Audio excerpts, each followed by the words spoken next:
Now to Campaign 2024, we are exactly 3 weeks away from Election Day. And apart from the presidential election, there will also be local referendums on the ballot. In just 2 days, you can start casting your ballots for the November election.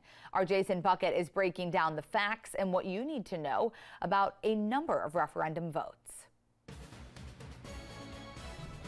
All right, voting is about to start at early voting locations like this one here in Charlotte. So let's talk referendums. Real quick, what are referendums? Well, think of them as an extra way to pass a bill or proposal or initiative. But instead of our elected officials voting on them, we do the voting. Okay, so back to Charlotte bonds. If you live and vote in the city of Charlotte, you are going to see 3 bond referendums totaling about $400 million. The biggest chunk is the transportation bond, $238 million to tackle a lot of transportation and infrastructure projects. It's a long list. Implement strategic investment areas, improve sidewalks. Enhance transportation safety through Vision Zero, mitigate congestion, connect bicycle facilities, resurface streets, construct Bryant Farms Road Phase 2.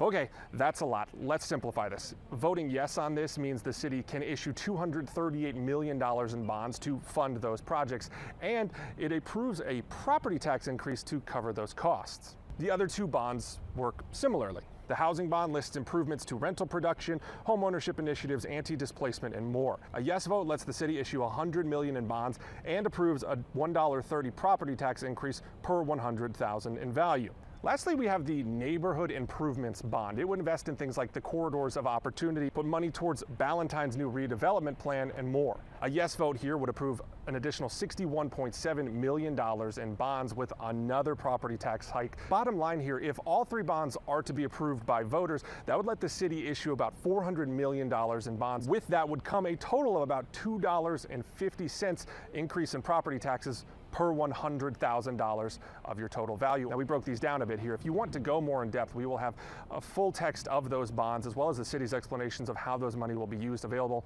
on our website, WBTV.com. For now, with this fact check breakdown, Jason Puckett, WBTV, on your side.